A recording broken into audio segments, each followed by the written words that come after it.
Olá pessoal, iremos agora retornar ao estudo da consignação em pagamento, falando das hipóteses de cabimento da consignação. Quando é que eu posso manejar a consignação? O artigo 335 do Código Civil traz para a gente as hipóteses em que é possível para o devedor manejar a consignação em pagamento. Então, o artigo 335 estabelece: a consignação tem lugar. 1. Se o credor não puder, ou sem justa causa recusar receber o pagamento, ou dar quitação na devida forma. Ou seja, o credor não pode receber o pagamento, o credor sem justa causa recusa receber o pagamento, ou dar quitação daquele pagamento que foi realizado, né? Trata-se, né, das hipóteses de obrigação ou obrigações portáveis, também chamada de portáveis, né? O que é obrigação portável ou portável? É aquela que é realizada no domicílio do credor, é aquela que é realizada no local estabelecido pelo credor. Então, se você, devedor, vai até o local estabelecido pelo credor para realizar o pagamento e o credor ele não pode receber, ou ele se recusa injustamente a receber, ou ele quer receber, mas não quer te dar a quitação, ou seja, o comprovante de realização daquele pagamento, nessa hipótese, primeira hipótese para um manejo pelo devedor da consignação, da ação de consignação. 2. Se o credor não for, nem mandar receber a coisa no lugar, tempo e condições devidos. E aí a gente vai falar também da obrigação quesível ou querable. Quesível ou querable é aquela obrigação que é satisfeita no domicílio do devedor, ou em local determinado pelo devedor. A regra geral das obrigações, quando não há disposição em sentido contrário, é que as obrigações são quesíveis, ou seja, são obrigações satisfeitas no domicílio do devedor. Então, se o credor ele nem vai receber, ele nem manda ninguém receber com poderes, obviamente, para isso, não qualquer pessoa, né? Pessoa com poderes para isso, procurador. Se ele não vai receber nem manda alguém para receber a coisa no lugar, tempo e nas condições devidas, nós também podemos imaginar como uma hipótese prevista em lei para que o devedor possa manejar a consignação em pagamento. Terceira situação: se o credor for incapaz de receber, naquele momento ele está incapacitado para receber, for desconhecido, declarado ausente ou residir em lugar incerto ou de acesso perigoso ou difícil. Então, são várias situações no único inciso, né? Se o credor for incapaz de receber, ele não tem como receber. Se ele for desconhecido, declarado ausente ou residir em local incerto ou de acesso perigoso ou difícil.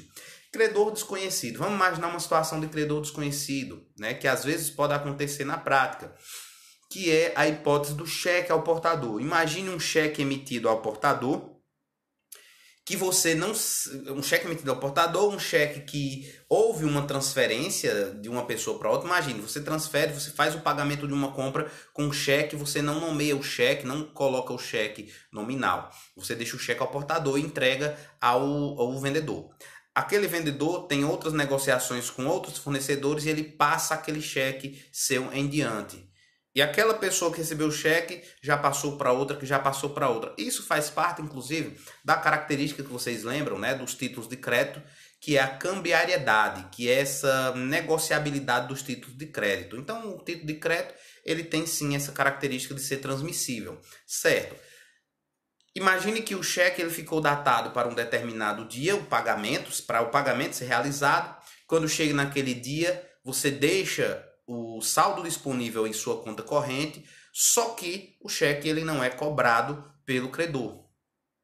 Só que, de repente, você não sabe mais quem é o credor. Você procura a pessoa para quem você emitiu o cheque inicialmente e ela diz: não, eu já passei para frente.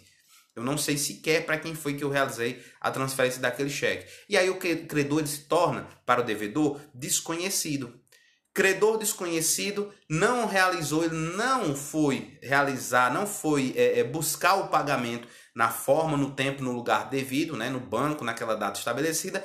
Então, você pode sim manejar uma ação de consignação em pagamento com fundamento nessa hipótese do inciso 3. Uma situação interessante.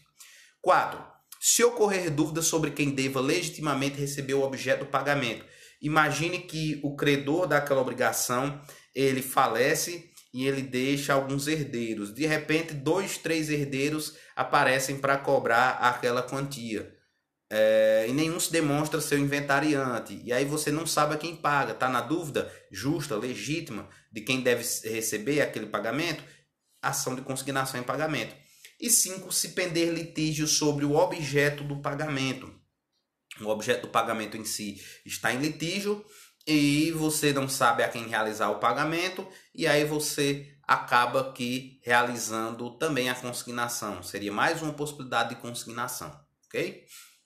Prosseguindo, vamos agora falar das regras gerais atinentes ao processo de consignação em pagamento, processo judicial ou extrajudicial, enfim. Como é que se dá o processo da consignação em pagamento?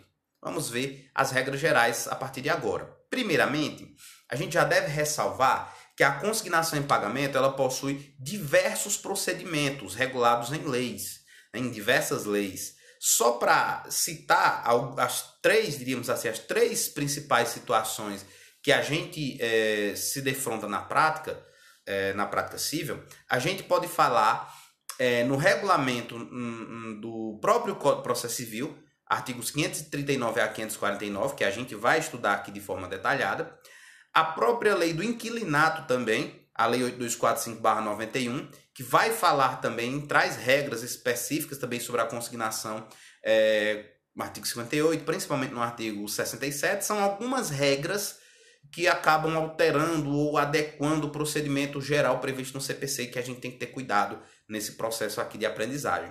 E por fim, o Código Tributário Nacional também traz regras para consignação tributária, consignação de tributos, que vocês vão estudar de forma mais detalhada em direito tributário. Então, sabendo dessas diversidades de procedimento, a gente vai aqui focar no procedimento previsto no CPC e, ao mesmo tempo, a gente vai, sempre que houver uma norma diferenciada, uma norma particular sobre consignação, a gente vai falar disso quando estiver falando de aluguéis, da lei do inquilinato, ok? Quem é o réu dessa ação? Legitimidade passiva. Engraçada essa ação porque ela é um pouco diferente do que a gente no dia a dia é acostumado a ver. Acostuma-se a ver no dia a dia que o credor ele é o autor das ações de cobrança. Então são as ações que são, entre aspas, mais volumosas do que uma consignação. São mais de ocorrência mais comum na prática. Então, as ações de cobrança. Então, você imagina, por ser ações de cobranças manejadas pelo credor, você não imagina a princípio o credor como réu de um processo. Mas aqui sim, o credor, apesar dele ter direito ao crédito, né, ele é réu do processo na ação de consignação. Porque, ao mesmo tempo, além dele ter direito ao crédito, ele tem dever de receber. E se de repente ele fica em mora, né, a mora acipiende, a mora do credor, ele pode ser alvo de uma ação de consignação em pagamento, já que, conforme a gente viu aqui, o devedor ele também tem direito a se liberar daquele débito. Se ele tem direito a se liberar do débito, alguém tem que ter o dever contraposto. E quem tem esse dever contraposto é o credor. Por isso que o credor é o réu dessa ação. Réu dessa ação, credor. Em relação à legitimidade ativa, quem é o autor dessa ação?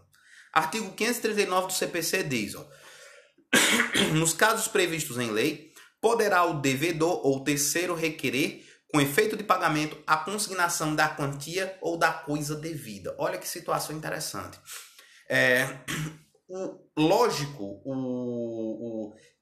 O autor, né, inicial, mais lógico de ser dessa ação de consignação é o devedor.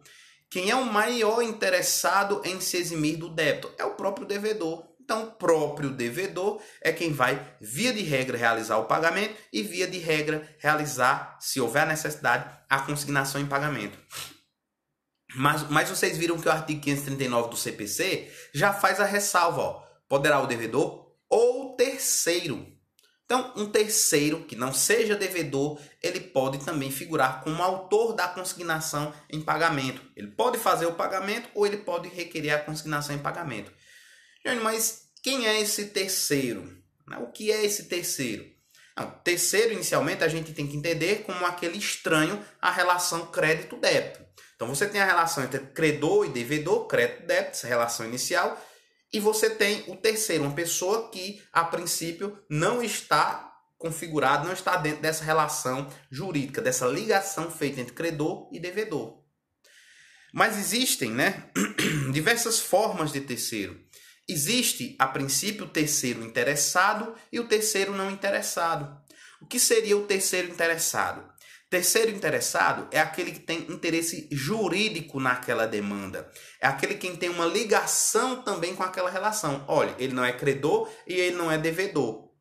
Ele não tem participação nessa relação inicial, mas ele tem uma relação jurídica que gira em torno dessa relação de crédito-débito. Fiador, por exemplo, a situação do fiador. O fiador é um clássico exemplo de um terceiro interessado, o avalista também, nas relações cambiárias. Por que o fiador ele tem um interesse? Por que ele é considerado terceiro interessado? Primeiro, ele é terceiro porque a relação de crédito-débito é estabelecida entre credor e devedor, tudo bem. Mas só que o terceiro, ele assumiu a responsabilidade de pagar o débito do devedor ao credor. Ele não é o devedor. Devedor é o indivíduo que assumiu inicialmente aquela obrigação e que provavelmente ele é o titular do débito e que provavelmente ele recebeu algo em troca. Nem sempre, mas provavelmente. O fiador, ele não se envolve inicialmente na relação entre credor e devedor, mas ele está ali no entorno e ele assume uma obrigação acessória, uma obrigação subsequente. Ele assume a obrigação de que, se o devedor não pagar, ele realiza o pagamento. A gente sabe que a fiança pode ser subsidiária, a regra geral da lei, subsidiária, ou seja, o fiador só paga se o credor for processado e não pagar. Então, busca-se primeiro devedor. Busca-se primeiro o devedor e, na subsequência, para o fiador. Ou a fiança ela pode ser solidária, que tem que ser expressa. Fiador solidário é aquele que o credor escolhe se quer cobrar do devedor ou se cobra diretamente ao fiador. Uma escolha do credor. Ok. Percebem que o fiador ele tem interesse no fim daquela relação, no fim daquele débito? Porque se o devedor, imagina, o devedor ele está em mora, mas o credor também está em mora. Mas nessa situação, o fiador procura o devedor e diz: devedor, você já quitou aquele débito? Aí diz: sabe de uma coisa? Eu não, porque eu passei um dia de atraso, eu fui até o endereço lá do credor para realizar o pagamento, ele nem estava lá. Então, se ele não está vindo atrás, vou deixar por isso mesmo, vai ficar por isso. O fiador ele pode sofrer consequências por essa postura do devedor. Ele pode sofrer consequências. E se de repente esse credor aparece e entra com uma ação diretamente contra o fiador, se for uma fiança solidária, por exemplo, cobrando o débito, cobrando a multa, cobrando juros de mora, cobrando a atualização monetária e honorários advocatícios, o fiador vai ter que pagar, Óbvio que o fiador depois pode recobrar isso do verdadeiro devedor, mas ele vai ter que pagar. Então ele vai sim sofrer um incômodo, ele vai sofrer sim até mesmo ele pode ficar no prejuízo, caso o devedor não tenha como ressarci-lo. Então ele vai sofrer consequências. Se ele pode sofrer consequências daquela relação, daquele débito, óbvio que ele tem legitimidade para, caso o próprio devedor não faça o pagamento ou não faça a consignação, se for necessário, ele fazer o pagamento ou fazer a consignação se for necessário. Isso é lógico. Artigo 304 diz: qualquer interessado na extinção da dívida pode pagá-la, usando se o credor se opuser dos meios conducentes à exoneração do devedor. Em outras palavras, qualquer terceiro interessado, o terceiro interessado pode pagar a dívida, usando se o credor se opuser da consignação. Em outras palavras, é isso que o 304 do Código Civil estabelece. Nós temos, porém, os terceiros não interessados. O que são os terceiros não interessados? São aqueles que não têm uma relação jurídica concernente àquela relação de crédito-débito estabelecida inicialmente. Não tem um vínculo com aquela relação de crédito-débito como tinha o fiador. O fiador tinha um vínculo, né, acessório em relação àquele crédito-débito. O terceiro não interessado não tem, mas ele mesmo assim quer pagar. Nós temos duas situações. Nós temos o terceiro não interessado que paga em nome próprio, e nós temos o terceiro não interessado que paga em nome próprio, e o terceiro não interessado que paga em nome do devedor. Primeiro, mais tranquilo, até da reflexão, vamos falar sobre o terceiro não interessado que paga em nome do devedor. Esse é o exemplo do pai, que paga os débitos do filho, ou dos filhos, não por obrigação jurídica, mas apenas por uma obrigação moral, apenas para ver a situação do filho melhorar, ficar mais tranquila. Imagina aquele filho que fez alguns débitos, que não está conseguindo pagar, o pai vai lá e dá o dinheiro, toma, chega ao credor, está aqui o pagamento do débito do meu filho fulano de tal. Isso é o terceiro não interessado que paga em nome do devedor. Olha o que diz 304, parágrafo 1 do Código Civil. Igual direito cabe ao terceiro não interessado se o fizer em nome e à conta do devedor, salvo oposição deste. Se o fizer em nome e à oposição do devedor, salvo oposição deste. O que é isso? Olha, ele vai lá e paga. Quando ele paga em nome do devedor, ele estabelece que o pagamento está sendo em nome do devedor, esse terceiro ele não tem direito a nada. É uma doação, gente. É como se estivesse fazendo uma doação. Olha, eu estou fazendo uma doação, eu estou pagando o nome, eu estou pagando o débito de fulano em nome dele. Isso é uma doação. Então, ele não pode, não vai ter direito a reaver aquilo, a se ressarcir daquilo. Não. Terceiro não interessado que paga em nome do devedor, ele está realizando uma liberalidade, ele está fazendo uma doação e pagando um débito em favor daquele devedor. Mas existe o outro terceiro. O terceiro não interessado que paga em nome próprio. Esse terceiro não interessado que paga em nome próprio, ele não está, diríamos assim, ele não está sendo completamente de mão aberta. Ele não está simplesmente fazendo uma doação. Não, ele está meio que fazendo um favor. É assim, ó. Vou pagar teu débito agora, mas no futuro tu tem que me ressarcir. Essa é a ideia do terceiro não interessado em nome próprio.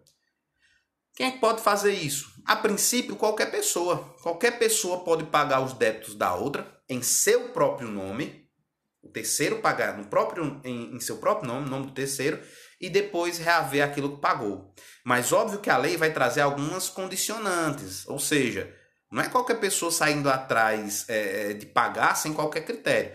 Até pode ser qualquer pessoa, mas obedecendo a alguns critérios que a lei estabelece. Vamos ler aqui o 305 do Código Civil, depois o 306. Olha o 305 o que diz do Código Civil.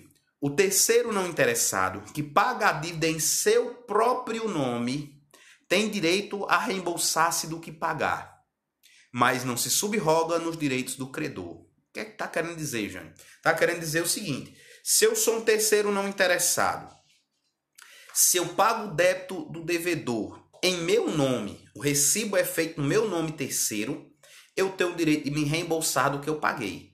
Mas eu não me subrogo nos direitos do credor inicial. O que é isso?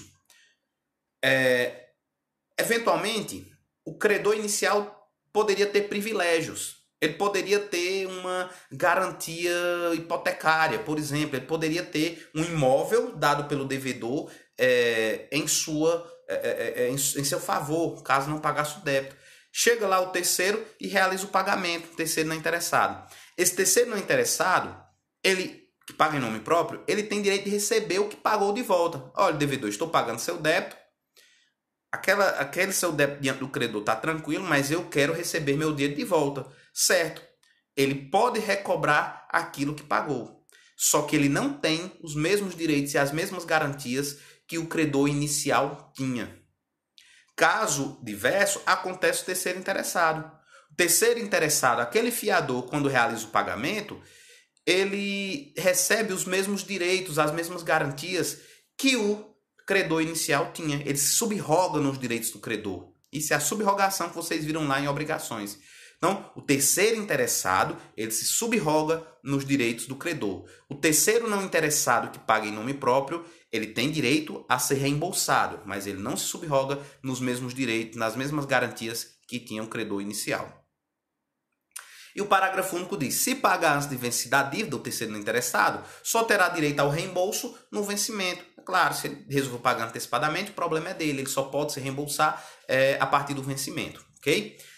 306 do Código Civil vai trazer os critérios que esse terceiro não interessado que paga em nome próprio ele tem que atender. Se ele não atender esses critérios, ele não tem direito a reembolso. Ou seja, terceiro não interessado, qualquer pessoa resolve pagar o débito do outro em seu próprio nome para resguardar o reembolso, só vai ter direito a reembolso se obedecer esse artigo 306 do Código Civil. Olha o que é que diz 306 do Código Civil. O pagamento feito por terceiro com desconhecimento ou oposição do devedor não obriga a reembolsar aquele que pagou, se o devedor tinha meios para ilidir a ação. Olha que coisa interessante. Você não pode pagar sem dar conhecimento ao devedor. Você é um terceiro não interessado? Quer pagar em nome próprio para depois se reembolsar?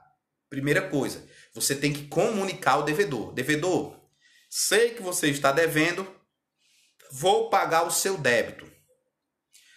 O devedor, ele não pode se opor. Se ele se opuser, se ele disser não pague que eu tenho condições de pagar, e mesmo assim o terceiro não interessado paga, não tem direito a reembolso. Então, de novo, primeiramente, só vai ter direito a se reembolsar o terceiro não interessado que comunicar ao devedor que vai realizar o pagamento e que não sofra oposição do devedor. Devedor, vou pagar. E o devedor tem que aceitar. Caso o devedor não aceite, não pague. E se o devedor tivesse condições de pagar, o terceiro não interessado não tem direito a reembolso. Olha, terceiro não interessado, eu disse a você que não era para pagar porque eu tinha o dinheiro para pagar. Agora, como punição, a lei diz que eu não sou obrigado a lhe pagar e você vai ficar no prejuízo. Agora, se o devedor, comunicado pelo terceiro, sabendo que o terceiro quer pagar, se nega, não pague, mas ele também não tinha condições de pagar, aí a lei diz, olha, nesse caso, lamento o devedor, muita má fé sua. Você disse que não ia pagar, mas você também não tinha condições de pagar, então má fé sua. Então, o terceiro não interessado que pagar, ele vai ter direito de te recobrar. É isso que diz o 306 do Código Civil. Vamos ler novamente para encerrar esse raciocínio. O pagamento feito por terceiro com desconhecimento ou oposição do devedor não obriga a reembolsar aquele que pagou, se o devedor tinha meios para elidir a ação. Ou seja, se o devedor tinha como pagar e o terceiro mesmo assim comunica, insiste, e o devedor diz não pague, então ele não pode buscar o ressarcimento. Ok? Então essa é a ideia inicial aí sobre legitimidade ativa. Então a gente vai parar por aqui, que o vídeo já está se estendendo um pouquinho, e na próxima aula a gente retorna com essas regras gerais aí de consignação e depois falar dos procedimentos especificamente. Até já!